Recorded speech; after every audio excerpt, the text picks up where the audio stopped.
नमस्कार र स्वागत छ सबैलाई आजको यस क्लासमा। आज हामी हेर्दैछौँ पाइथनको सेट मेथड्स र योभन्दा अगाडिको क्लासमा चाहिँ हामीले इन्टरसेक्सन युनियनको बारेमा हेरेको थियौँ भने आज हामीले डिफरेन्स अपडेट र इज सबसेट, इज सुपरसेट र इज डिसजोइन्ट भन्नेको बारेमा चाहिँ हेर्छौँ है। सो योभन्दा अगाडिको क्लासहरू हजुरहरूलाई हेर्न मन लाग्छ भने आज हाम्रो 31th भिडियो हुनेवाला छ। योभन्दा अगाडिको भिडियोजहरूको प्लेलिस्ट चाहिँ मैले तल डिस्क्रिप्सनमा राखेको छु, प्लेलिस्ट बनाएर, र माथि आई बटमबाट पनि हजुरहरूले हेर्न सक्नुहुन्छ। So let's start this.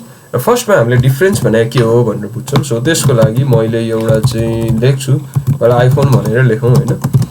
आइफोनमा मसँग छ राम, अनि त्यसपछि हरि, त्यसपछि कृष्ण, हरिलाई क्यापिटल बनाइदिउँ न है, राम हरि कृष्ण होइन। अनि त्यसपछि श्याम, यो चारवटा छ अरे है। अनि त्यसै गरी मसँग एन्ड्रोइडमा मसँग के छ भने गोपाल छ अरे होइन, मोहन छ अरे, त्यसपछि कृष्ण छ अरे, त्यसपछि श्याम छ अरे है त। सो भनेपछि कस्तो छ यहाँ हेरौँ ध्यान दिएर, राम हरि कृष्ण श्याम, गोपाल मोहन कृष्ण श्याम भन्नुको मतलब राम र हरि चाहिँ आइफोन मात्रैको भयो, गोपाल र मोहन चाहिँ एन्ड्रोइड मात्रैको भयो, कृष्ण र श्याम चाहिँ दुईटैमा छ है। यो चिज हामीले बुझ्यौँ फर्स्टमा। अब डिफरेन्सले चाहिँ के गर्छ भने, जस्तै डिफरेन्स भनेको चाहिँ माइनस गर्ने हो कि, जस्तै हामीले सेट थ्योरीमा पढाएको थियौँ नि। जस्तै आइफोन माइनस एन्ड्रोइडको मतलब के हो भने आइफोनमा मात्रै भएको तर एन्ड्रोइडमा नभएको। जस्तै राम र हरि आइफोनमा छ, कृष्ण आइफोनमा पनि छ एन्ड्रोइडमा पनि छ, त्यस्तोलाई नलिने है, एउटामा मात्रै प्योर भएर बसेकोलाई लिने। जस्तै श्याम आइफोनमा मात्रै हो त होइन, तल पनि छ भने यसलाई नलिने। भनेपछि कृष्ण र श्यामलाई नलिने डिफरेन्समा, राम र हरिलाई चाहिँ लिने है। त अब यसले कसरी डिफरेन्स गर्दो रहेछ हेरौँ। सो मैले फर्स्टमा डिफरेन्स भनेर लेखेँ, DIFFERENC, ओके डिफरेन्स भनेर मैले लेखेँ। अनि त्यसपछि मैले के लेखेँ भने आइफोन डट डिफरेन्स एन्ड्रोइड भनेर मैले लेखेँ है त। अब यसलाई मैले प्रिन्ट गरेँ, डिफरेन्सलाई मैले प्रिन्ट गरेँ। प्रिन्ट गरिसकेपछि हामीले हेरौँ के देखाउँदो रहेछ यसले। सो प्रिन्ट गरिसकेपछि ओके राम र हरि भनेर यसले देखायो। भन्नुको मतलब राम र हरि चाहिँ आइफोनमा मात्रै छ, एन्ड्रोइडमा छैन। कृष्ण र श्यामलाई यसले काटिदियो किनभने कृष्ण र श्याम एन्ड्रोइडमा पनि छ। त्यसै गरी अब अर्को पनि डिफरेन्स गरौँ न त ल, डिफरेन्स 2 भनेर लेखौँ। अनि एन्ड्रोइड र आइफोनको डिफरेन्स गरौँ न त। एन्ड्रोइड र आइफोनको डिफरेन्सलाई चाहिँ के भन्छ होला भने हामीले गेस गरेर पत्ता लगाइसक्यौँ। एन्ड्रोइड डिफरेन्स आइफोन भन्नुको मतलब चाहिँ एन्ड्रोइडमा भएको तर आइफोनमा नभएको। अब हेर्दै जाने एन्ड्रोइडमा, जस्तै गोपाल एन्ड्रोइडमा छ र आइफोनमा छैन, गोपाललाई लिने। मोहनलाई पनि लिने किनभने आइफोनमा छैन। कृष्णलाई लिने नलिने किनभने कृष्ण आइफोनमा पनि छ। श्यामलाई लिने नलिने किनभने श्याम माथि आइफोनमा पनि छ। भनेपछि कमनलाई चाहिँ नलिने, त्यो सेटमा भएकोलाई मात्र लिने है, त्यस्तोलाई भन्छ डिफरेन्स। सो मैले प्रिन्ट गरेर डिफरेन्स 2 पनि प्रिन्ट गरेर देखाइदिन्छु हजुरहरूलाई। सो हेरौँ के भन्दो रहेछ। ओके गोपाल र मोहन किनभने एन्ड्रोइडमा मात्रै छ, उसमा आइफोनमा छैन। भन्नुको मतलब यसलाई हामीले सेट थ्योरीमा क्लास 10 मा पढ्दाखेरि चाहिँ यो आइफोन माइनस एन्ड्रोइडलाई आइफोन 1ली भनेर पनि पढ्छौँ कि, अनि एन्ड्रोइड माइनस आइफोनलाई एन्ड्रोइड 1ली भनेर पनि पढ्छौँ है। माइनस भनेको चाहिँ डिफरेन्स। ओके सो डिफरेन्स अपडेटको बारेमा हामीले पहिले सिकिसकेका छौँ। अपडेटले के गर्छ, यहाँ चाहिँ हामीले सेटको नयाँ नाम राख्नु परिरहेको छ। अब पुरानै नामले काम चलाउन मन छ भने चाहिँ मैले अपडेट गरेँ हुन्छ। जस्तै यसैमा होइन कन्ट्रोल C गरेँ मैले, अनि कन्ट्रोल V गरेँ, अनि त्यसपछि मैले अब नयाँ नाम दिइराख्नु पर्दैन, आइफोन लेखिदिन्छु मैले, डट डिफरेन्स मैले लेखिदिन्छु, अनि अपडेट पनि लेख्नुपर्छ। त्यसपछि मैले एन्ड्रोइड लेखिदिन्छु है त। यो चाहिँ दुईवटा सेटको नाम हो। सो यति गरिसकेपछि के गर्छ भने यसले आइफोन र एन्ड्रोइडको डिफरेन्स पनि निकाल्छ र त्यसलाई आइफोन भन्ने चिजभित्र सेभ पनि गरिदिन्छ क्या। त्यस्तो रमाइलो। अपडेटले चाहिँ नयाँ फाइल बनाउनै पर्दैन। सो मैले प्रिन्ट गरेर हेर्दाखेरि प्रिन्टको स्पेलिङ बिग्रेछ, आइफोन भनेर मैले लेखेँ है त। सो आइफोन लेखिसकेपछि अब हेरौँ के देखाउँदो रहेछ यसले। राम र हरि अघिनको जस्तै हाम्रो राम र हरि रिजल्ट यसले देखाइसक्यो। भनेपछि डिफरेन्समा चाहिँ नयाँ फाइलको नाम, नयाँ चिजको नाम राख्नुपर्छ, नयाँ भ्यारिएबल, नयाँ सेटको नाम चाहिँ राख्नुपर्छ।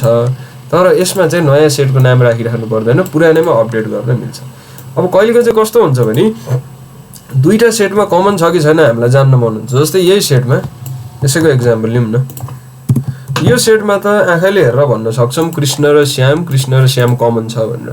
तर कहिलेकाहीँ चाहिँ कस्तो हुन्छ भने एउटा सेटमा 1000 वटा कुरा हुन्छ, अर्को सेटमा 2000 वटा कुरा हुन्छ। अब त्यसमा त हामीले पत्ता लगाएर त भएन कमन छ कि छैन भनेर। सो त्यसको लागि चाहिँ हामीले के गर्छौँ भने आइफोन र एन्ड्रोइडको बारेमा अब यहाँ छ भने हामीले दुईटाको डिसजोइन्ट लिन्छौँ के गर्छौँ मैले यहाँ लेख्न बिर्सेछु, इज डिसजोइन्ट भन्ने एउटा मेथड हुन्छ त्यो लिन्छौँ। अब त्यसको लागि चाहिँ हामीले के गर्छौँ भने लेख्छौँ पहिला प्रिन्टिङ गर्नुपर्छ। यो चाहिँ ट्रु फल्स ग्रुपमा आउँछ। आइफोन डट इज डिसजोइन्ट लेख्नुपर्छ है, इज डिसजोइन्ट डट मैले यहाँ लेख्न बिर्सेछु, इज डिसजोइन्ट अनि त्यसपछि एन्ड्रोइड है त। अब यसको मतलब चाहिँ के हो भने आइफोन र एन्ड्रोइड डिसजोइन्ट छ है भनेर यसले भन्नु। डिसजोइन्ट भन्नुको मतलब कमनको ठ्याक्कै उल्टो। अब के आउँदो रहेछ, ट्रु आउँदो रहेछ कि फल्स आउँदो रहेछ हेरौँ त ल। यसले फल्स देखायो। फल्सको मतलब अब ध्यान दिनुपर्छ है, इज डिसजोइन्टमा फल्स आयो भने कमन छ। यो चाहिँ ठ्याक्क उल्टो काम गर्छ यसले है। फल्स आयो भने चाहिँ कमन छ, ट्रु आयो भने चाहिँ कमन छैन। त्यहाँ चाहिँ फेरि झुक्किनु भएन है।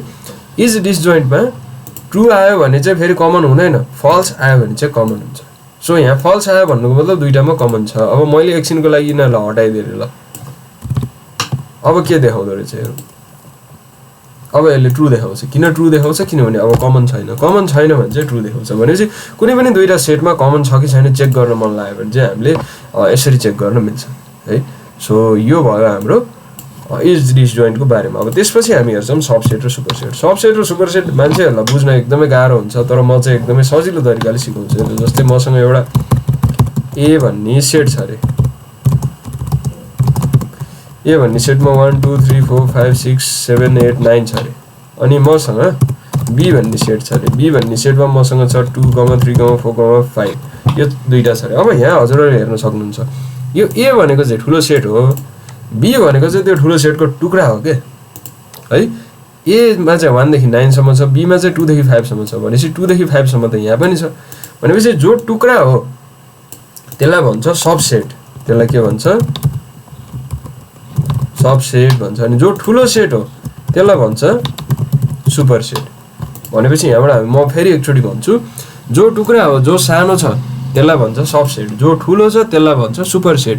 र एउटा चिज चाहिँ के बुझ्नुपर्छ भने ठुलो सानो भएर मात्रै हुँदैन, यो टुक्रा पनि हुनुपर्छ। जस्तै मैले यहाँ 10 राखेँ भने अब यो सबसेट भएर त भएन, किनभने यसमा भएको चिजभन्दा यसमा धेरै आइसक्यो। टुक्रामा त धेरै हुन सक्दैन नि त कुनै चिज। जस्तै स्याउको हामीले टुक्रा गरेको छ भने त्यो टुक्रामा केरा आयो भने त्यो त टुक्रा त भएन।